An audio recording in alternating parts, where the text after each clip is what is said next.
Hello everyone. तो आज मैं आपको बताऊंगा आप 10th क्लास में कैसे 3 मेन सब्जेक्ट में आप ज़्यादा से ज़्यादा मार्क्स स्कोर कर सकते हैं इन 90 डेज़। 90 डेज़ में आप बहुत अच्छा स्कोर कर सकते हैं।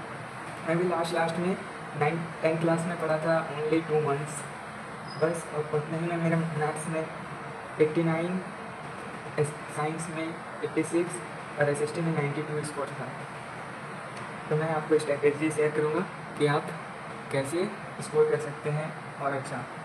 तो मेरा जितना एक्सपीरियंस है तो आपको मैं बताऊंगा पहले कि बुक और लेक्चर और PYQ क्या है। मतलब कि सबसे पहले तो मोस्ट इम्पॉर्टेंट थिंग है NCERT।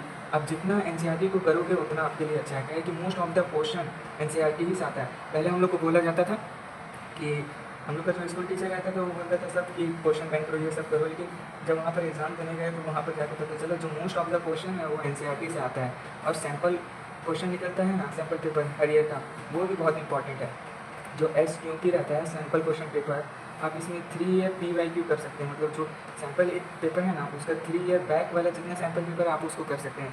मैथ के लिए नहीं, और सारा सब्जेक्ट के लिए, साइंस SST जितना है सब के लिए कर सकते हैं, कि सैम्पल पेपर बहुत इंपॉर्टेंट है। तो ये तो आपको अभी नहीं लगाना है क्योंकि ये फरवरी में लगाना है, जब आपका सब्जेक्ट पूरा सिलेबस आपका ख़त्म हो जाए। लाइक पूरा जितना सब्जेक्ट है, math, science, SST, Hindi, English जितना है उन लोग सारे का सिलेबस खत्म हो जाए तब आपको सैम्पल पेपर करना है इन 1 मंथ। फरवरी इनफ है आपके लिए PYQ करने के लिए और SQT करने के लिए। तो मैं आपको 5 मंथ्स की स्ट्रैटेजी शेयर करूँगा। तो फर्स्ट ऑफ ऑल 5 मंथ्स में कितने डेज़ हैं हमारे पास? 150 डेज़ है पहला तो। और मान लो हम लोग 60 डेज़ भी उसमें माइनस करते हैं। मान लो आप लोग को कभी बीमार हो गए, कहीं इधर उधर जाने में, शादी में, ये सब में सबका होता है, मेरा भी रहता था।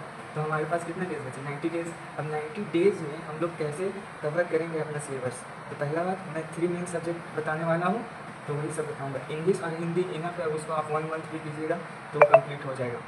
तानिया मैम का लेक्चर रहता है, हिंदी और इंग्लिश दोनों पिछला बार करवाई थी, 1 शॉट बेस्ट था, उनके वजह से मैंने हिंदी में 96 और इंग्लिश मेरा उतना अच्छा नहीं था, इसलिए मैं इंग्लिश में 75 आया था। तो पहले मैं बताऊंगा मैथ्स मेरा फेवरेट सब्जेक्ट था। तो मैथ्स में पूरा 14 चैप्टर है, और 14 चैप्टर में इसमें मोस्ट स्कोरिंग चैप्टर्स जो है वो है अलजेब्रा। अलजेब्रा में क्या है? सरफेस एरिया एंड वॉल्यूम, ये सब चैप्टर है। आप इसको एक बार कर लेंगे ना, surface and area and volume से डायरेक्ट 5 मार्क्स का क्वेश्चन आता है। और सेकेंड हो गया ट्रिग्नोमेट्री। ट्रिग्नोमेट्री क्या है? ये हार्ड होता है, लेकिन इससे 4 मार्क्स का SQP बनता है, क्वेश्चन बेस्ड क्वेश्चन बनता है, जिसमें 1 मार्कर 2 मार्कर MCQ रहता है, उसमें बस टिक मारना रहता है। ऐसे ही हो गया। और probability and statics most easy chapter है ये 10th क्लास का, इसको तो सबसे शुरू में कर लेना, इसको कंप्लीट करके रख लेना। उसके बाद लास्ट में आता है जियोमेट्री 14 मार्क्स का है। तो इसको मैंने कैसे बांटा है, आप हर एक चैप्टर को 4 डेज दे सकते हैं। जैसे कि मैं कोई भी चैप्टर उठाऊँ, जैसे मान लो ट्रिग्नोमेट्री उठाएं तो इसको आप 4 डेज देंगे। तो पहला डेज क्या करेंगे? पहला डेज में ओनली 2 आवर इनफ है, 2 आवर। तो पहले डेज में क्या करना है, इसको अच्छा से लेक्चर देखना, 1 शॉट देखना। 1 शॉट बहुत पढ़ा है ट्रिग्नोमेट्री का, DR सर है, और भी ऋतिक सर हैं, बहुत अच्छा पढ़ाते हैं। और वेदांतु के कुणाल सर है, वो भी बहुत अच्छा पढ़ाते हैं। हम इसी से पढ़े थे, कोई भी पेड बैच नहीं लिए थे, ओनली ऑन यूट्यूब। तो 14 से करेंगे मल्टीप्लाई तो कितना? 56 डेज़ हुआ। मतलब आपके पास 34 डेज़ बचा है, 34 डेज़ बचा है। आप इसमें क्वेश्चन प्रैक्टिस कर सकते हैं और भी बहुत कुछ कर सकते हैं। आप फर्स्ट डे 2 आवर का क्वेश्चन देके, 1 शॉट देके, उसके बाद सेकंड डे क्या करना है आपको? NCERT सॉल्व करना है। NCERT का जितना क्वेश्चन है वो सारा सॉल्व करना है। फर्स्ट हमको नहीं लगता फर्स्ट डे में सॉल्व होगा, तो आप उसको फिर क्वेश्चन देख लेना कैसे बनाते हैं, और फिर थर्ड डे में फिर उसको करना, और फोर्थ डे में भी फिर करना। ऐसे आपको क्वेश्चन प्रैक्टिस रहेगा। और जब सारा हो जाएगा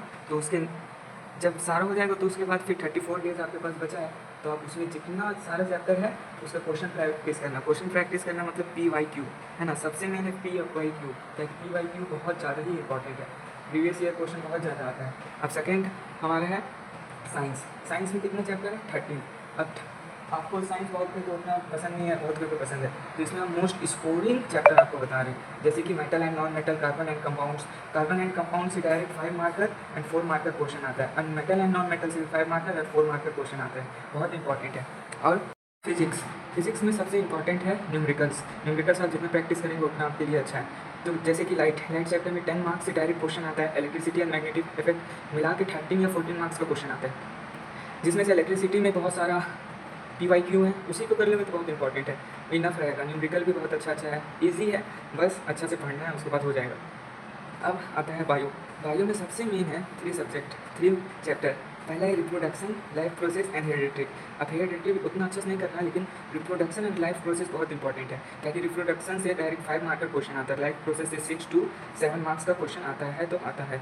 तो इसमें क्या करना है आपको, फिर से 1 चैप्टर को कितना टाइम देना है आपको, 4 डेज देना है।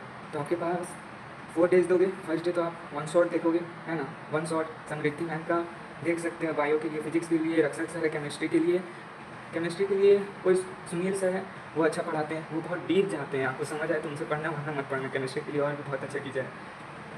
फिजिक्स के लिए तो रक्षक सर बेस्ट है, और बायो के लिए समृद्धि मैम। पढ़ लेना, 1 शॉट देख लेना, और 1 शॉट अवेलेबल भी है, कोई ऐसे मायने नहीं रखता। 2023 साल का भी रहेगा तो चलेगा, सिलेबस ज़्यादा रिड्यूस नहीं है इसलिए। तो आपको पढ़ना है। उसके बाद सेकेंड डे में एनसीईआरटी जो है क्वेश्चन उसको सॉल्व करना है।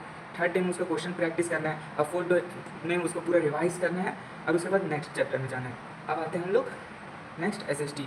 एसएसटी ऐसा है कि इसमें स्कोरिंग सब्जेक्ट है, सबसे ज़्यादा स्कोरिंग सब्जेक्ट। आप उसको बस माइंड में जैसे रख लोगे कि वुमेन एम्पावरमेंट क्या है, वुमेन का पावर क्या है, ये सब मतलब जो ज़्यादा सोशल है, सोशली जो ज़्यादा नॉलेज रखता है वो अपने से बना के भी लिखेगा, तो वो सब हो जाएगा। है कि हम एक क्वेश्चन बस लास्ट में हम जो 1 शॉट चल रहा था यूट्यूब में लास्ट में 10 क्लास का, तो वही बस एसएसटी में किए थे, लाइक 7 आवर्स 8 आवर्स। तो हम जितना भी क्वेश्चन हम लोग देता था बस उसको पूरा अच्छा से प्रैक्टिस करते थे, और जो चैप्टर का डिटेल रहता था उसका नॉलेज रखते थे। और सबसे मेन है इसमें डेट वाइज याद रखना, जो हिस्ट्री का मेन है, कभी एमसीक्यू में बहुत सारा क्वेश्चन रिपीट होता है डेट, तो आप डेट को बहुत अच्छे से याद रखना।